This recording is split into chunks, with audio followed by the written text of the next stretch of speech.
Sir मैं अपनी कुछ मांगे हैं जो अलग से बना कर आया हूँ, क्योंकि मुझे मालूम है कि बहुत सारी बातें जो है वो मेरे भाई लोग बोलेंगे और इससे मैं आपसे ज्यादा समय नहीं दूंगा, आपका समय बहुत कीमती है।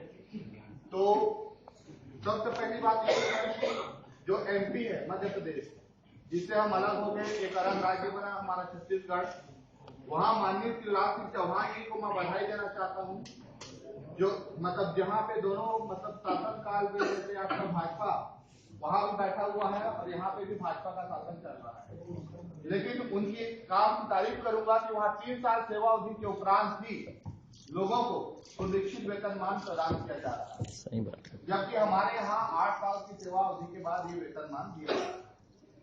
दूसरी बात, वहाँ जैसे 10 साल पूरा होता है तो वहाँ हमारे जो सहायक शिक्षक पंचायत साथी हैं, जिनको सहायक अध्यापक बोला जाता है, उनको 9300 प्लस 4200 का स्केल माननीय शिवराज सिंह चौहान जी प्रदान कर रहे हैं।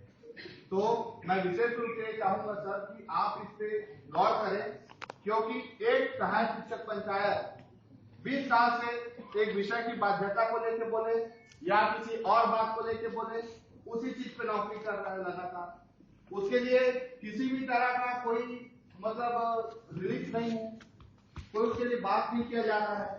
इसलिए मेरा पहला बिंदु है जो मैं चालू कर रहा हूं कि सहायक शिक्षक पंचायत को योग्यता अनुसार क्रमोन्नत वेतनमान का लाभ तत्काल प्रदान किया जाए। मेरा आपसे निवेदन है और आपसे प्रार्थना है। इसके बाद मैं ये चाहूंगा कि अगर हो सके तो नियुक्ति तिथि से सभी को आप जो है राज्य सरकार का कर्मचारी घोषित करने की कृपा करें, ताकि ये जो लफड़ा है बार बार का कि हम पंचायत में है, शिक्षा में है, ये समाप्त हो जाए। सर तीसरी बात यह है कि जैसे 7 वर्ष की सेवा अवधि पूरी होती है तो सहायक शिक्षक पंचायत को समयमान वेतनमान के अनुसार उसका जो वेतनमान है उसे पुनरीक्षित करते हुए 9300 प्लस 4200 का वेतनमान प्रदान किया जाए, इसकी मैं मांग करता हूं। और साथ ही ये मांग करता हूं चौथे बिंदु पे कि 2009 पुनरीक्षित वेतनमान अधिनियम के अनुसार शासकीय शिक्षकों के समान समस्त भत्तों के साथ हमको 6वां वेतनमान प्रदान किया जाए एवं हमारे जो नवनियुक्त भाई हैं, हमारे शिक्षा कर्मी हैं, उनके लिए 8 वर्ष की सेवा अवधि जो है उसे हटाया जाए और उन्हें उनकी सेवा अवधि से ही पुनरीक्षित वेतनमान का लाभ प्रदान किया जाए। मैं इसकी भी मांग करता हूँ। एक बात और बताना चाहूंगा सर, हमारे साथ आजकल जो बहुत सारे आपने खबरें सुनी कि सर्जिकल स्ट्राइक, हम सर्जिकल स्ट्राइक सुन रहे हैं। हमारे साथ भी सहायक शिक्षक पंचायतों के साथ भी एक बार सर्जिकल स्ट्राइक हो चुका है। वो ऐसे हुआ है कि जैसे हमारे वर्ग के कुछ भाई थे, उस वक्त हम कोर्ट वगैरह में चले गए, वरना वो जो है प्राइमरी एजेंट बन गए आके। एक्चुअली बनना चाहिए था उनको प्रचार में, लेकिन वो प्राइमरी में भी कूद गए। ये हमारे आपके बगल में नियम बनाने वाले साहब बैठे, मैं बात कर रहा हूँ सर, आप रिलैक्स रहिए। तो ये हो चुका है सर और ये होना नहीं चाहिए। मैं ये चाहता हूँ कि जब आप जो है प्रचार्य के लिए आप फाइट करें, हम वर्ग 1 वाले हैं तो वर्ग 2 वाले मिडिलेशन के लिए फाइट करें, और हमको जो है अगर हम प्राइमरी स्कूल में है सर, तो हमारे प्राइमरी स्कूल में हमारे अधिकारों का 69% शिक्षक पंचायत है सर, जिनके अंदर आंदोलन की ज्वाला भभक रही है। मैं भी किसी मंच में शामिल नहीं हूँ, मैं सभी मंच से पृथक हूँ, लेकिन मैं आपको बता रहा हूँ कि सहायक शिक्षक पंचायत में वो ताकत है कि वो छत्तीसगढ़ में अलग आंदोलन खड़े करने की क्षमता रखती है और वो अलग आंदोलन कर सकती है। इस बात को मैं माननीय शासन के पास पहुंचाना चाहता हूं आपके माध्यम से कि आप इस पर गौर करें। आज तक सहायक शिक्षक की पंचायत की बात इसलिए आप तक नहीं पहुंच पाती थी तरीके से, क्योंकि सहायक शिक्षक पंचायत का कोई अलग संगठन नहीं था। इस विषय पर मुझे बहुत सारी बातें भी सुनने को मिलती है। मैं 1 और 2 का दुश्मन नहीं हूँ सर, मैं पीड़ित हूँ, मैं प्रताड़ित हूँ।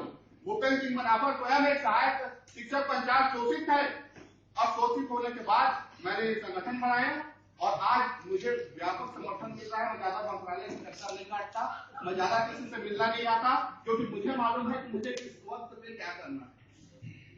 सर इसके साथ ही मैं आपको ये कहना चाहूंगा कि शासकीय शिक्षकों के समान अगर हमको शासकीकरण किया जाता है तो 10 वर्ष में की सेवा अवधि पूरी करने पर 1 स्तरीय वेतनमान और 20 वर्ष की सेवा अवधि पूरी करने पर 2 स्तरीय वेतनमान का लाभ हमें प्रदान किया जाए, क्योंकि हमारे हमारे जो मैं ये बोल रहा हूँ शासकीय सेवा अगर आप बनाते हैं तो उसका रूल लागू करिए, अन्यथा अगर आप लागू नहीं करते हैं तो 7 वर्ष और जो 14 वर्ष वाला हमारे भाइयों ने जो 7 वर्ष और 14 वर्ष की मांग रखी है उसके हिसाब से आप हमको लाभ देंगे।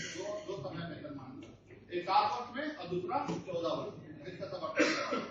तीसरी बात है सर, अगर एक सहायक शिक्षक पंचायत योग्य है और उसी पद पर पड़ा हुआ है, उसने डीएड भी किया है, मैं आपको कई ऐसे व्यक्ति बताऊंगा जो गोल्ड मेडलिस्ट है वर्ग 3 में और उनके पास सारी योग्यताएं हैं, तो मैं ये चाहूंगा कि उनकी योग्यताओं का पूरा उपयोग किया जाए और उन्हें हो सके तो प्राइमरी एचएम में ही नहीं, उनको प्राचार्य के पद से भी नियुक्ति मिलनी चाहिए, उनकी समय सीमा का ख्याल रखते हुए। क्योंकि सर जापान एक विकसित राष्ट्र है, विकसित राष्ट्र जापान इसलिए है कि उसकी सोच है और दुनिया में कुछ भी हो सकता है, हमको अपनी सोच वहां ले जानी पड़ेगी। तो मैं ये चाहूंगा सर कि सहायक शिक्षक पंचायत का आप उपयोग करें, उनकी नियुक्तियां केवल प्राइमरी स्कूल में न रखें, उनकी समय सीमा को तोड़ते हुए अगर वो योग्य है तो उनकी नियुक्ति आप मिडिल स्कूल में भी करें, अगर उनके पास योग्यता है तो उनकी नियुक्ति आप हाई स्कूल में भी करें, केवल उनको प्राइमरी स्कूल तक बॉन्डेड न रखें सर, जिससे शासन पर हेल्प मिलेगी।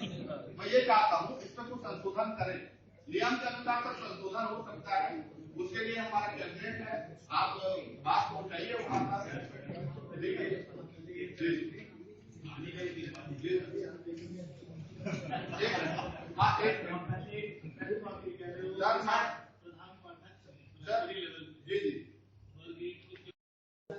अगर वो हमारे अधिकारों का अतिक्रमण नहीं करेंगे तो हम उसके अधिकारों का अतिक्रमण नहीं करेंगे sir. Good question, thank you very much sir.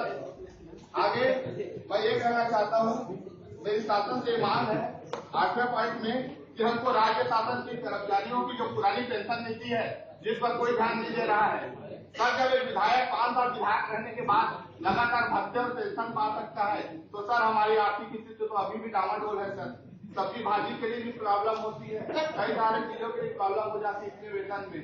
तो मैं चाहता हूं कि कम से कम हमारे रिटायरमेंट के समय पुराना पेंशन नीति लागू किया जाए और उस हिसाब से हमको भी पेंशन नीति का लाभ दिया जाए। लास्ट 9वीं बात है सर कि सहायक शिक्षक पंचायत की पदोन्नति में सर विषय की बाध्यता समाप्त की जाए। अगर हम 10th क्लास तक पढ़ते हैं सर, अगर हम 10th क्लास तक पढ़ाई करते हैं तो उस वक्त तक हमें विषय चुनने का अधिकार नहीं रहता, लेकिन सर अगर हम वहाँ प्रमोट होकर जाते हैं और ये लगता है कि अगर इनमें कुछ कमी है तो उन्हें ट्रेनिंग दिया जाए और ट्रेनिंग देकर उन्हें वहाँ पे पदोन्नत किया जाए सर, विषय के नाम से उनके साथ सैकड़ा व्यवहार न किया जाए। क्योंकि जब 12वीं बेस पे इनकी नियुक्ति हुई थी या किसी भी बेस पे नियुक्ति हुई थी तो उस समय सर विषय की बाध्यता नहीं थी। आज 80% लोग सहायक शिक्षक पंचायत जो है आर्ट के विषय वाले हैं और सर जीवन में उनको कभी पदोन्नति नहीं दे सकते। इस तरह से मैं देखता हूँ सर कई साइंस वाले पदोन्नत होकर चले जाते हैं, कई इंग्लिश वाले पदोन्नत होकर चले जाते हैं सर। इससे हमारे साथियों के मन में विपरीत प्रभाव पड़ता है। एक सुप्त ज्वालामुखी धर रहा है सहायक शिक्षक पंचायत के अंतर्गत, वो कभी भी एक बड़ा आंदोलन छत्तीसगढ़ में खड़ा कर सकता है, वो गौरा चुका है। तो मैं चाहता हूँ कि ये नौबत खड़ी ना हो। SCRT जो है, ATI जो है इंग्लिश के कोर्सेज कराता है सहायक शिक्षक पंचायत के लिए, तो पंचायत सेवा भर्ती में एक संशोधन कर सकते हैं कि जो सामान्य प्रशासन समिति है वो SCRT के जो शिक्षित हैं उनको भी प्रशिक्षित है, उनको भी शिक्षक पंचायत की पदोन्नति के लिए मान्य कर सकता है। और इसमें जो विषय के शिक्षक जो है एक मिनट सर मैं अपनी बात खत्म कर लूं, एक आध पॉइंट बचा हुआ है, फिर आप लोग अपना एडवाइस दीजिएगा। अपनी बात भाई सचिव महोदय को भी सुनना है हमको। बिल्कुल आप ही लोग बोले जा रहे हैं, हम लोगों को तो कुछ बोल रहे हैं, आप ही लोग बात कैसे बोले कि 8 बजे